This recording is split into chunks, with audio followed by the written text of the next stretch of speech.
Good afternoon, good morning, good evening, good night, everybody. It is Saturday, November 5th, and you know what that means. It is time for the High Risk Wrestling Podcast. I am your host. I did not attack Ace Austin.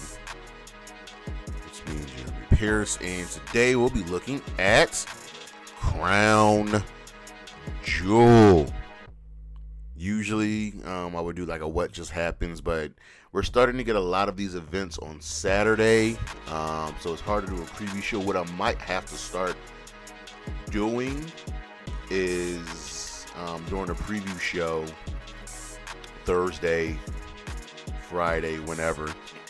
But I like the format sometimes of this, just reviewing the show here. But last week we had the Roman Reigns problem, because there is a problem. And today, like I said, Crown Jewel.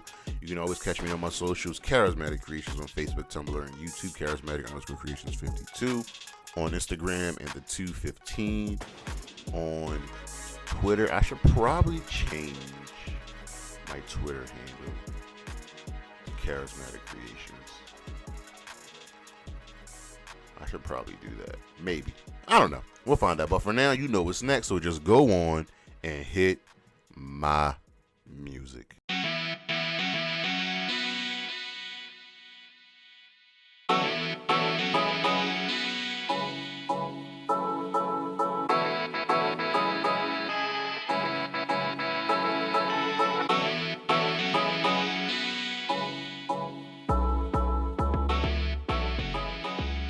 So we had the news, of course, as usual. So what's on the menu? Well, right now the WWE, they're interested in bringing back several female superstars. Two that come to mind immediately have been Chelsea Green and Mia Yim. Strong chance for Tegan Knox as well. I'm a fan of all of these women, especially Mia Yim. Well, Shinsuke Nakamura has opened the forbidden door, and the WWE are allowing him to wrestle the Great Muta. They will be wrestling each other at Noah's New Year show on January 1st. Now, there are some caveats for this. There are restrictions. They can promote the event outside of Japan and in English. Noah is allowed to do the promo video, a match graphic, which was released, and the press release is the name of it. But there are some restrictions. They're not allowed to mention WWE anywhere, which is a weird restriction. And you're asking, so, well, why are they letting this happen? So I think it's just the new regime and just trying to change the perception of the company, and this is a great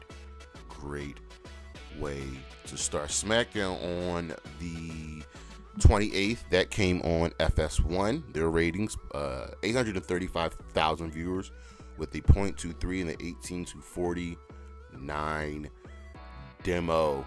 Obviously, it was going to be down from the previous week. We did 2.1 million because, a lot of people don't have FS1. Maybe they didn't know SmackDown was on FS1. Rampage ratings that same night dropped below 304, below what they had the previous week.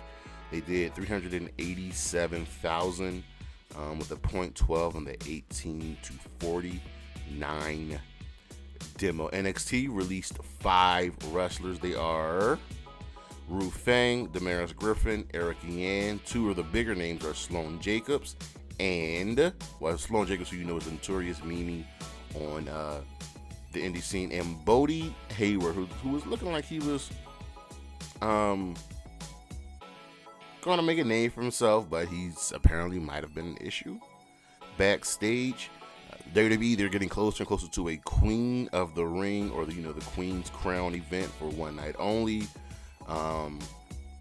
Since they're making some changes to their premium live events, which we'll get to in a little bit, just a little bit later. But a Queen's Crown plus a King of the Ring standalone events, one night only. Yeah, bring it back. Raw, the Halloween episode, did 1.5 million with a .36 in the 18 to 49 demo. That's slightly down from the previous week, which is to be expected. It was Halloween. People are out doing things. R-Truth wrestled in NXT and he is injured. The match ended in an injury. And it could be serious. Something with his leg. He might have torn his quad. We'll see. Positivity, thoughts, all of that good jazz for R-Truth, who's a treasure really in this whole industry. The investigation of Vince McMahon hush money scandal cost the company nearly $20 million. Yeah, you heard that right. WWE had the third quarter earnings report, and it came out nearly $20 million. Vince is going to pay that. He agrees to pay the cost of that. He got the money to spare. WWE agreed to a short-term contract with Hulu for another year. The main reason it's this way is that all of the rights will fall out and the contracts will end together, so they can now bid on all of them at the same time. Raw, Smackdown, NXT, all of that. NXT, speaking of NXT, their viewership for the Halloween Havoc Fallout show, 670,000 viewers with a .13 in the 18 to 49 demo. That's down from the previous week of 716,000. I don't think NXT will eclipse 1 million viewers for a very, very, very long time. WWE, they're launching a talent search in Africa, the motherland. See what they can do. Diversify the company just a little bit more. If you watched Dynamite this past week, you will see that Jeff Jarrett is now all elite. He gets an executive position in AEW. He will be the director of business development, whatever that means. But he will also be helping them with their house show plans. You know, before the pandemic, they were going to do house shows, and Jeff Jarrett was in charge of the WWE house shows, and they were doing great in attendance and revenue. It was just good. So we'll see what goes on with that. Dynamite's viewership dropped 911,000 with a .29 in the 18 to 49 demo. That's down from last week. They did 997,000 the previous week. Colt Cabana wrestled on Dynamite, and it was just a morale to the locker room to see Colt Cabana back in a ring. This was definitely a big FU to CM Punk. The WWE are planning to nix themed premium live events. Money to Bank, we already know Hell in a Cell is gone. They'll do one more chamber next year. I'm hoping to get rid of the Money in the Bank event, and they're talking about putting the matches back on WrestleMania, one for each night, the men's and the women's. And it looks like every year the only really specialty themed event that we'll get every year is War Games at Survivor Series. And the bracket for the AEW Eliminator Tournament has been revealed. So on the AEW, let me see, so 3 of the 4 matches are going to happen on Rampage. Good, bring some attention to Rampage. So we have on one side of the bracket Eddie Kingston versus Ethan Page, and Bandito versus Roosh. I got Ethan Page winning and Bandito winning. Then I have Ethan Page beating Bandito, so he's in the finals. On the other side, Lance Archer versus Ricky Starks, or Brian Cage versus Dante Martin. I have Brian Cage beating Dante Martin. Ricky Starks beating Brian Cage. A little callback to Team Taz, and Ricky Starks versus Ethan Page in the finals. I'm going to go with Ricky Starks to defeat Ethan Page in the finals at Full Gear. That's the news, and we shall be right back.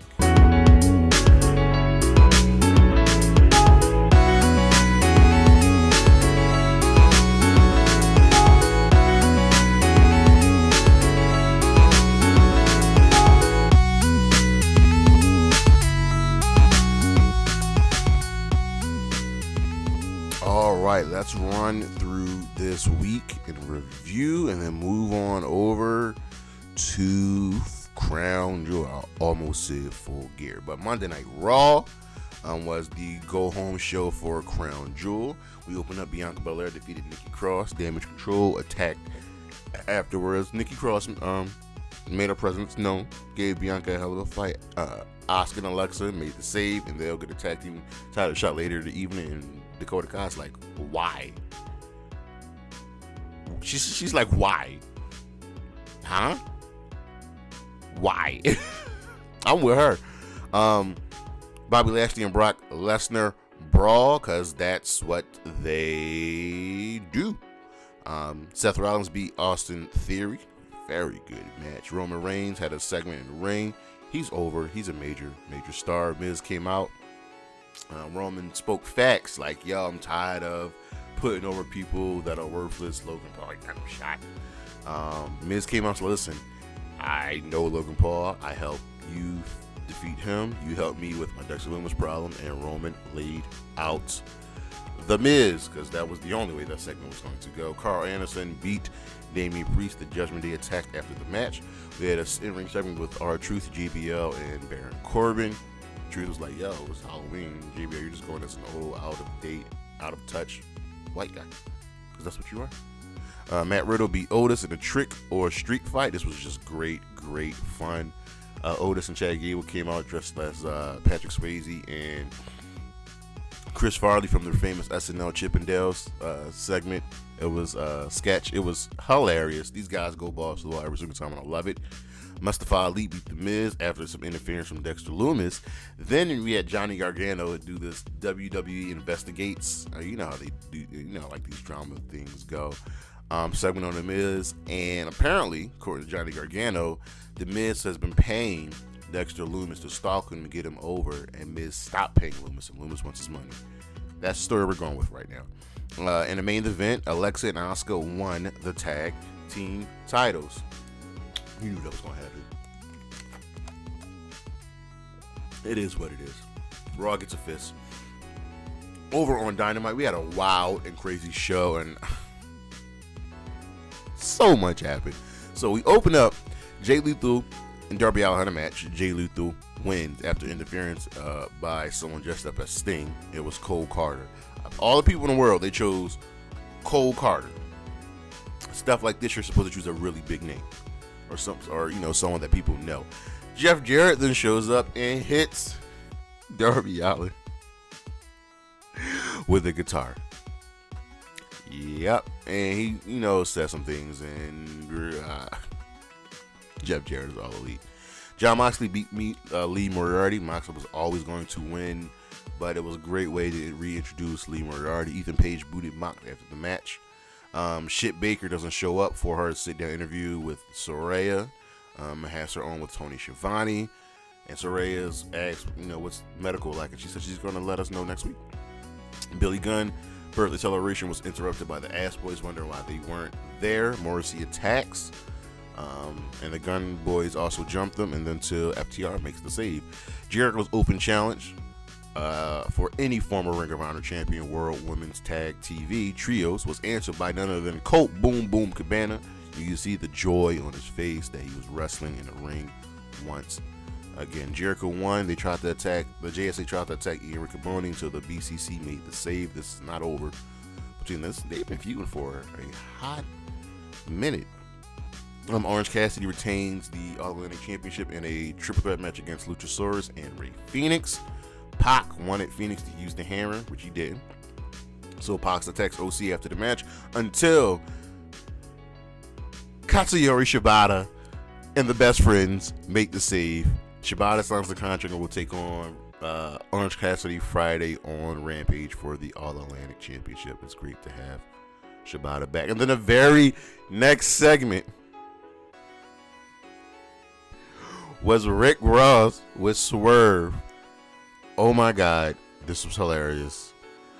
Biggest. Tony Schiavone was like, what is going on here? Keith Lee came in and was, trying to get to the bottom of some things. Ross, accusations, false.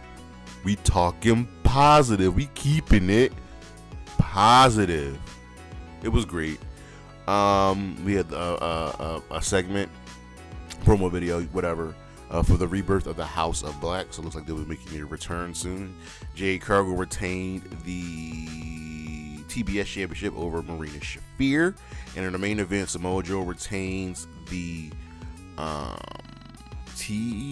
Ring of Honor TV Championship. I want to say it was against somebody from the Gates of Agony, I think. Might have been Brian Cage. The embassy attacks until Wardlow makes the save, and then Hobbs shows up and lays out Wardlow with a spine buster. Dynamite gets a fist over on Impact. Mike Bailey defeated Kenny King. Giselle Shaw breaks away from VXT. We had a hoss fight between Jessica Havoc and Savannah Evans, which Savannah Evans wins. Steve Maclin is tired of people jumping the line for the World Championship, and he's going to do something about it. Eddie Edwards buries PCO in a cinematic match. Eric Young versus Sami Callihan ends in a no contest as the new Violent by Design attackers showed up, and those two new members are Connor, formerly of the Ascension, and Alan Angels. Ace Austin defeated Moose, and in the main event, Josh Alexander and Frankie Kazarian defeated Aussie Open. Over on SmackDown, we had the Crown Jewel Go Home show. Liv Morgan beat Sonya Deville in a no DQ match, and this extreme version of Liv and her craziness keeps going and going and growing and growing. Xia Li has an issue with Emma. LA Knight defeated Ricochet. Jey Uso ignored Sammy, and him and Jimmy go and attack the Brutes, which they do. Bray Wyatt, just go and watch this segment. I'm gonna hold on to judgment. We're gonna ride it till the wheels fall off. The New Day will be waiting for the champs after Crown Jewel. Shayna Baszler murders Natalya, and Ronda's with Shayna, so I'm so happy they're together. Braun Strowman power slams MVP, and Gunther retains the Intercontinental Championship over Rey Mysterio. Over on Rampage, Orange Cassidy retains the All-Atlantic Championship against Shibata. Mike Tyson was on commentary. He's on commentary all night. It was a good match, fun, solid. Nothing world-breaking, but it's just great to see Shibata wrestling again. Tony Storm wants to know what's up with Jamie Hayter, and the BCC says his balls in the JAS's court. Britt Baker and Jamie Hayter defeated Sky Blue and Madison Rayne. Tony Storm gets laid out after the match, trying to save the faces. Jericho will try to use Sammy to retain in the Fatal 4-Way for the Ring of Honor World Championship. Ricky Stark's promo to promote the Full Gear Tournament, and Wardlow defeated the Gates of Agony. So solid shows all around. Nothing super great, nothing super crazy. Our matches of the week from Raw. This was probably the best match of the It's probably the best match of the week. Seth Rollins versus Austin Theory from Dynamite, the All-Atlantic Championship. Orange Cassidy defending against Luchasaurus and Rey Fenix. From Impact, Josh Alexander and Frankie Kazarian versus Aussie Open. From SmackDown, the Intercontinental Championship, Gunther versus Rey Mysterio, even though I felt like they could have gone a little harder on this, and this really could have been a true championship match. And from Rampage, the All-Atlantic Championship match, Orange Cassidy defending against Katsuyori Shibata. Go check out that one, folks, just to see what Shibata is all about. I'm just so happy he's back, and we're slowly working him. This is only his third match back from his injury, which happened 5 years ago. Let that sink in. Our star of the week, it's none other than Katsuyori Shibata. That just having this man back in the ring is a great thing. But that's the news. I'm sorry, that's the week in review, and we'll be right back.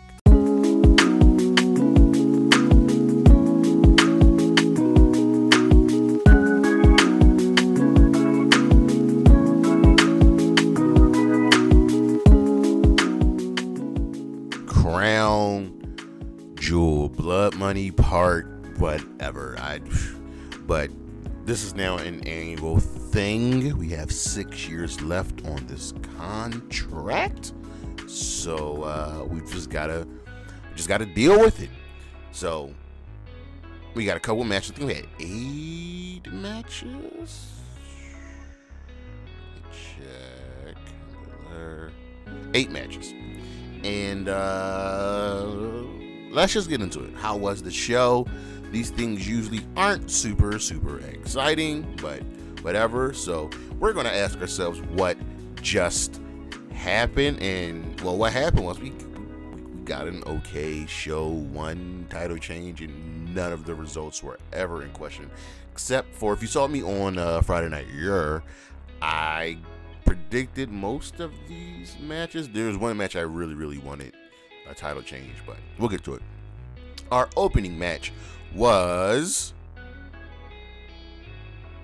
Brock Lesnar versus Bobby Lashley. But before we even get to that, on the season premiere of Smackdown, Cole said that he and Corey Graves would be the sole announce team for the premium live events going forward.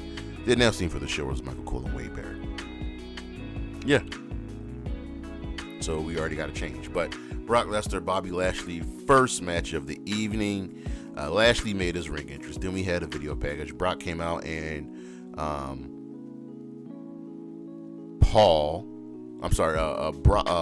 Bobby just attacked. Shoved Lesnar into the ring steps, and Brock hurt his leg. So that was the story of this entire match, was Brock's leg. And honestly, Bobby Lashley dominated this match. Dominated. There were a few moments where Brock hit a couple German suplexes and did the Brock Lesnar thing, but Bobby Lashley dominated this match. We still don't know why Brock attacked Bobby Lashley. Don't know why, but Brock was just here for his payday. Remember, the last time these two fought was at the Royal Rumble, which Bobby Lashley won that match with some interference from Seth Rollins, I believe, in Roman and Paul. But yeah, listen, this was an okay match. Brock, his matches usually follow the same modus operandi. Go from the start of the match. Finishers, spear through the barricade, German suplexes, F5. This kind of followed that. I mean, we did get the spear through the barricade, but there are very few times where Brock Lesnar has been dominated. There was this little feud with Goldberg, but we saw the outcome of that made sense. So the fact that Lashley got over, dominated this match, and was on his way to win this match, he locked in the full Nelson, and Brock just pushed off and pinned him, but Bobby Lashley's shoulders were clearly off of the mat. Clearly off of the mat. So, yeah, Brock wins by the skin of his teeth. It doesn't make Lashley look weak. After the match, Lashley applied another full Nelson. He was upset. He had all right to be upset.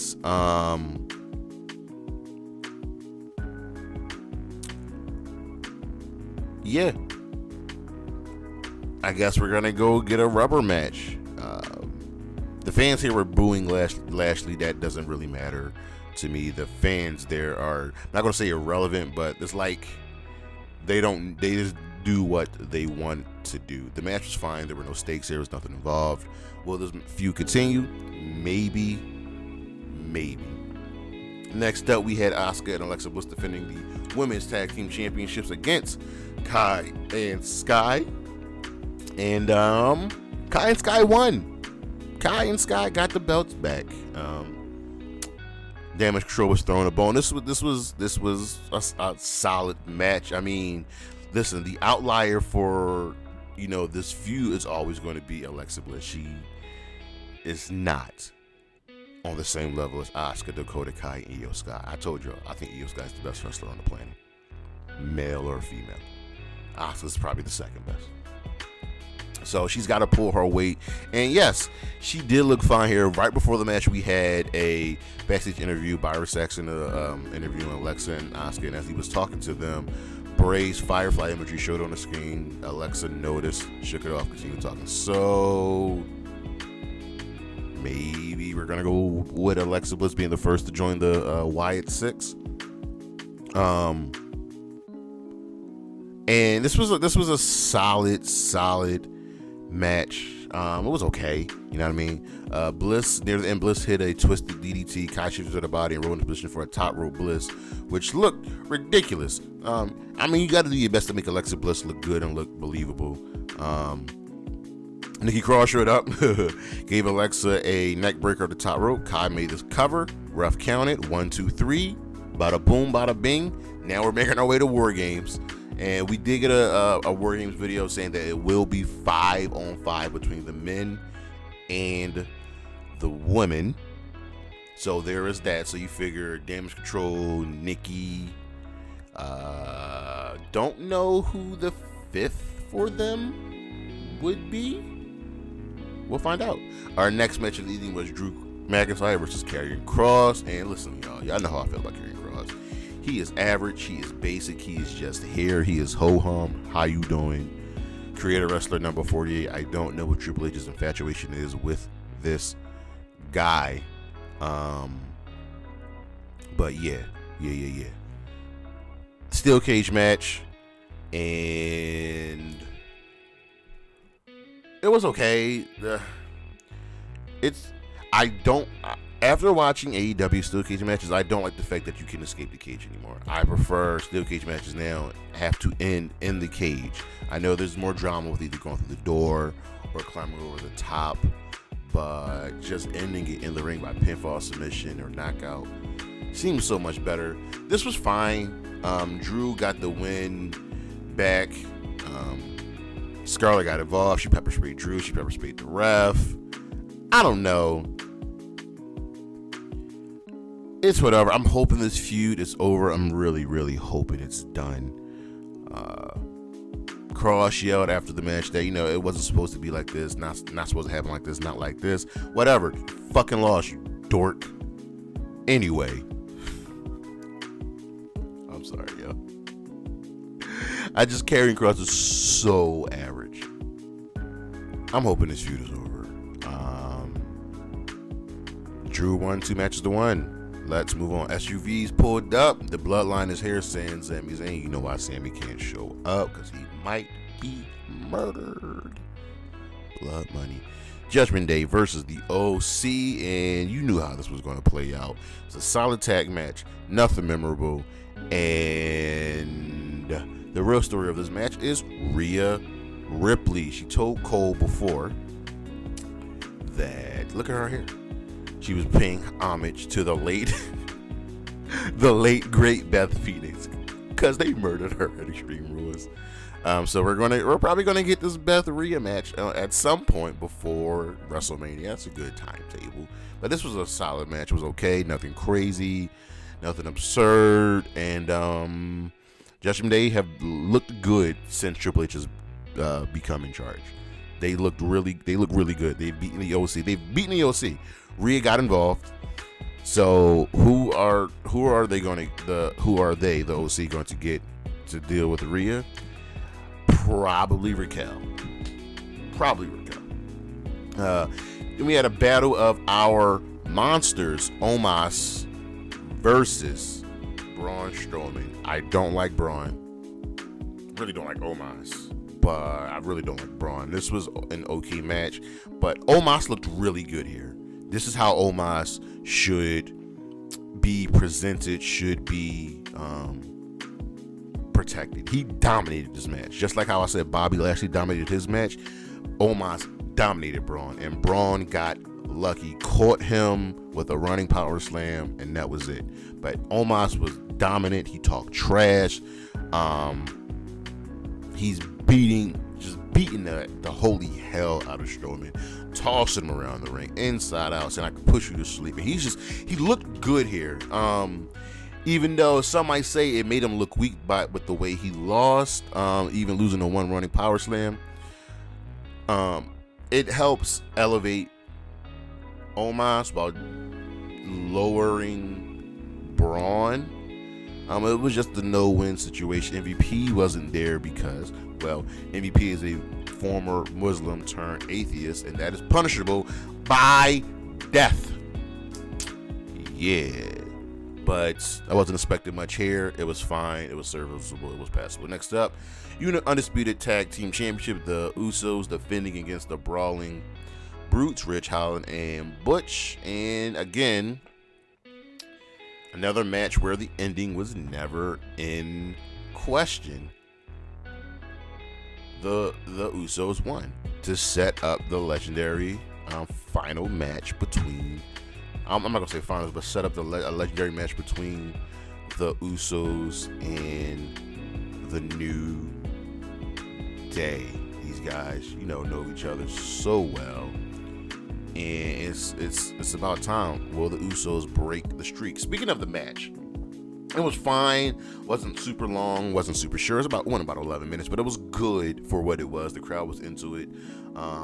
The Brutes made you think they might win, but we knew what was going to happen. We're setting up Usos New Day. One more match. Next up, the last woman standing match. Bianca Belair defending the Raw Women's Championship against Bayley, and this went 20 minutes. It was solid. Really convincing. I wanted Bayley to win. Bayley was talking all of this stuff. She's lost all the matches to Bianca, and she's been made to look weak. So Bayley had to win here. Bayley did not win. They were clever. They were resourceful. Setting up a unique spot. There was a golf cart involved. At one point, Bianca tried to throw. She threw Bayley off the golf cart, threw it to the table, and the table didn't break. Bayley just rolled off of it. So that table wasn't gimmicked right. But we go to the end of the match. Belair threw some chairs in the ring, and Belair slammed Bayley on the chairs, and she flipped off the top rope for a Filthy Splash. Bayley moved. Bianca landed on the chair. So that's Bayley's opening. Bianca stood up. Bayley went back on the attack, and Bayley was bashing Bianca with these chairs, set up more chairs, but then she ran Belair into a chair. Belair countered with a KOD onto the chair. Then she sandwiched Bayley in a ladder and then wedged it under the turnbuckle. Bayley was trapped and struggled to get out, and the ref counted. That's how we got to do these finishes for the last minute. Remember when Cena taped Batista's legs to the ground and Batista couldn't get up? Yeah. So that's what we're doing with these last man standing matches now. So somebody just getting completely knocked out. We got this. It was fine. Match went 20 minutes. It wasn't epic. I've seen more epic last man standing matches, but this was fine. This was good. Bianca has to move on from Bayley, right? She needs a new challenger, right? I mean, she just beat Nikki Cross. She's beating Bayley like 4 matches in a row. Well, 3, and then she went 3-1. Yeah, 3 matches in a row. Lost 2 weeks ago and beat her again. So it's like there's no way they can justify giving Bayley another championship match. This was a hard time to win tonight, and it did not happen. Well, we move on. Bray Wyatt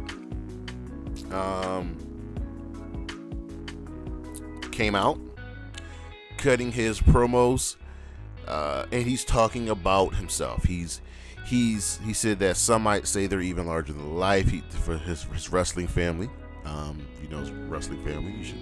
You should look that up. Look up the Rotundas. He wanted to be great, and he wore a mask to deal with the pride and the pain. And he says stuff. He's saying things with meaning. And here's the thing, though. Bray says people don't love me. They love the idea of me. They fear the things that he's capable of. I don't even love me. He said that he's not the man he wants to be remembered as. He said his name is Bray Wyatt. He repeated it 2 more times with increasing insistence that he is Bray Wyatt. He wants to write the ending to his own story. Uncle Howdy shows up on the screen. Why wear a mask? Why wear a mask? He said the truth's going to give in. And why wait to remember how good it feels, and it's good for him. And if you're worried about the aftermath, don't take the mask off. Tell me I'm wrong. So essentially, Bray is Bray's like a drug addict fighting his urges and his temptations, and the peer pressure is caving in. His friends are trying to get him to be something he's not. Huskus and Ramblin' Rabbit and Mercy the Buzzer, so on and so forth. They're trying to tempt him back to the dark side. He wants to move past it. At least they acknowledge that he's part of a wrestling family, which is really, really good. So I wonder I want to see what we're going to do with this. I do. we're gonna keep on. We're gonna keep on, keeping on. All right. And last but not least, our main event. And now our main event. Now it was never going to be a bad match. What they had to do was make Logan Paul look credible, because he was always going to lose this match. Sometimes shows like these, I hate that the outcomes are so predictable. And sometimes predictability in the simplest path is right, but here it's like, yeah, you know what I mean. So, Universal Championship, Roman Reigns defending against Logan Paul. Logan made his entrance first. Big entrance, pyro, platform, whatever. The whole goal of this was Logan Paul can eat one lucky punch. That's all he needs. He needs to catch Roman Reigns once, and it'd be a huge upset. They make him note of, he lasted 8 rounds with Floyd Mayweather, whatever. No one cares. Roman Reigns hasn't been pinned since December 15th, 2019. Roman comes out. Okay, Tim and Paul Heyman. They lock up. Shoulder and elbow collar tie up. You know what I mean? Same old, same old. For the, early portions of this match, Roman was dominant, toying with Logan Paul. Stepping out of the ring, fans chanting, "Stop running." Logan gave Roman an arm drag, sent him over the top rope. Heyman looked shocked. He's like, okay, all right, maybe some of that training really is helping. But Reigns got the better of him, and it wasn't even close. And then Logan Paul hit a buckshot lariat. He hit a buckshot lariat and got a 2.5 count. You had me. You had me there. You had me there. You had me there. But Reigns dominated, and then dominated, and then dominated some more.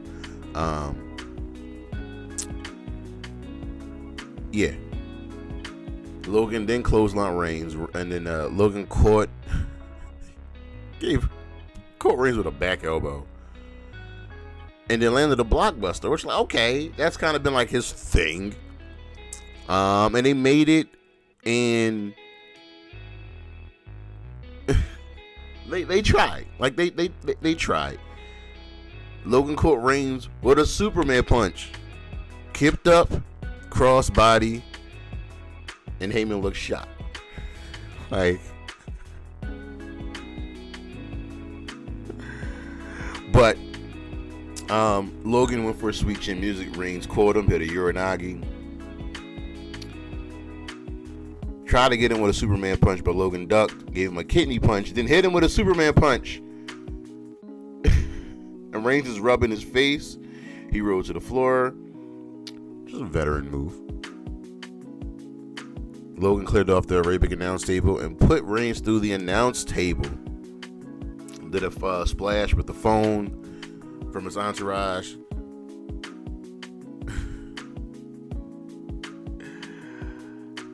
But look, it's cocky, it's disrespectful. That's what Logan Paul is. Whatever. Then the Usos came and beat up Logan Paul's friends. And then Jake Paul came. And then he laid out the Usos. I'm just like, what? What?